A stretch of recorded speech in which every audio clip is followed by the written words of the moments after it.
Klaus and Keeper arrived to the outpost before everyone else. They were greeted by some folk who asked a few questions. After some conversations, it's revealed the Royal Flame have constructs of their own, so Klaus impersonating a soldier with one did not set off any alarms immediately. Klaus talks with the head chef for a few hours while Keeper works away in the kitchen, preparing to poison the food to incapacitate as many soldiers before the attack. Falcon arrives later in the day, near nighttime, with the fake prisoners. Soldiers swiftly take the prisoners up to the jail, and one of them leads Falcon to the High Apprentice, stationed at the outpost. The High Apprentice, pleased with a new recruit successfully capturing Desteg and his bandmates, welcomes him in and gives him the rundown of training and what to expect. Klaus and Falcon work together to figure out the secrets, locations, and other information before morning when the attack takes place. They figure out the spell to unlock the prison and use it in the morning when it's time. As they wake up, ready for what's to come, there's a stillness in the air, a feeling of no return. It begins. Klaus and Falcon begin the attack by killing a couple of soldiers in the dining hall, immediately rushing to let the prisoners free. Everyone floods out of the prison and the bloodbath begins. Tens of soldiers come rushing to the aid of the commotion, and in the battle, Leaflo Klubor goes down and slowly passes away while his allies cannot reach him. Gilded Crown are relentless in their attacks as many of their shots land and cause mass amount of pain to everyone they hit. Ashrin does her best to pick shots off in the room while she can, but seeing her friends getting laid out, she starts to cast healing spells and toss potion to her allies. Klaus, Desteg, and Richter stand together as a trio, fighting off many soldiers, but a few lucky shots from behind bring Klaus and Richter down. Desteg keeps the soldiers off their body while Ashrin rushes to their aid, while Keeper, Falcon, and we are providing more support from across the room. Corin, running around killing people as swiftly as he can, eventually gets caught while a final blow is dealt to Richter. At this point, the backup from outside has been pushing forward, magic being cast left and right, taking out the Gilded Crown. Thurl gets shot in the chest while saving Zephyrus' life, and in his final words, he says, "It's the end for me. Fight for everyone else." Wendell, Egbert, Gorun, and Smidge head inside while Letos and Zephyrus stand guard outside. By this time, Falcon had been wrestling with a squire he knew he could get into the magic storeroom, trying to subdue him to get him to open the room. Looking back to the group, Klaus has been healed, fighting back once again, but Richter went down, causing more soldiers to focus on Klaus, Ashrin, and Desteg.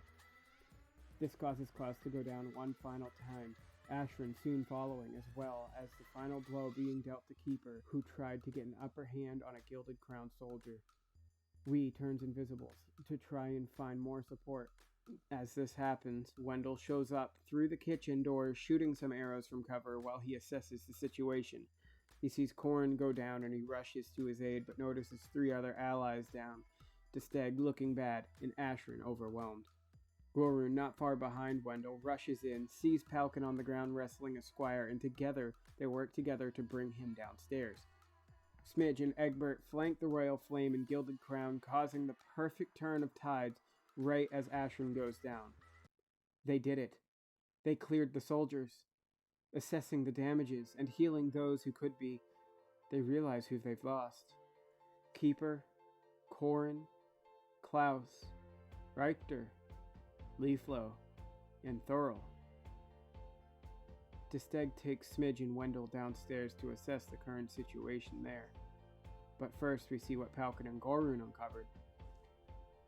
When they had the squire unlock the magic storeroom, they were immediately attacked.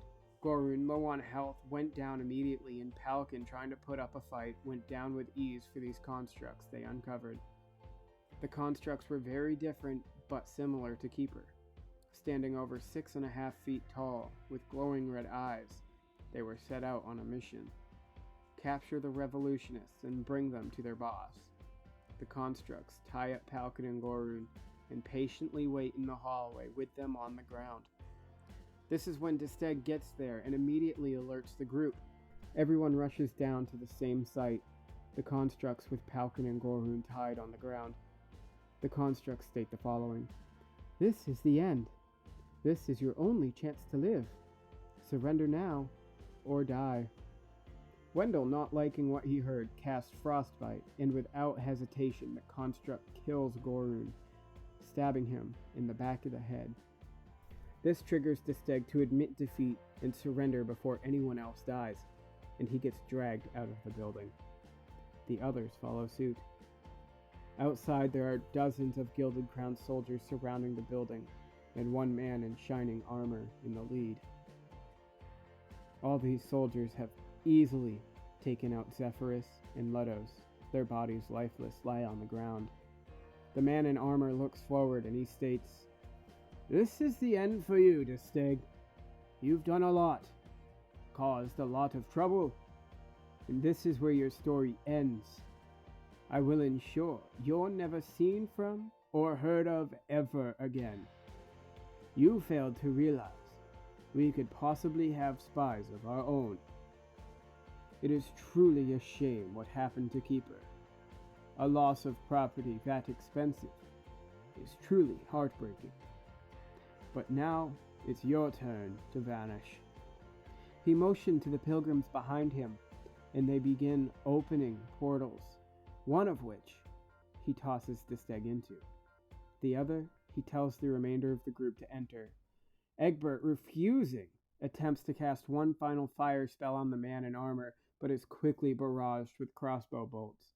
The group begrudgingly enter the portal, not knowing where it leads, but knowing it's their only chance to keep their lives. Palkin, Ashrin, Wendell, Smidge, and we are the only known survivors of the Outpost attack. Almost 25 allies died, but this is not the end of the story for the revolutionaries. While they're in this new plane, they meet a woman named Mallory, a person on a mission to locate someone who is holed up somewhere in a dungeon. Ashrin and Smidge realize their pets were left where they came from, and both gather a new motivation to move on. After some back and forth, Mallory agrees to help the group in exchange for money. They all head into town, a tiny village with only a general store and a tavern. They headed to the tavern to stay the night, and inside, running the establishment, is a familiar face to Ashrin, a bartender who became friends with her just 2 weeks prior. He reveals Gilded Crown raided Vorgaram as soon as they found out about the attack on the outpost in hopes to end the revolution. He was sent through the portal, and through talking with some locals at the tiny fishing village he appeared in, was pointed in the direction of this very town to locate an elderly wizard who once was very great at what he did, but has since gone crazy and is hiding in a dungeon within the forest. This is where we leave off. This is a new chapter of their story.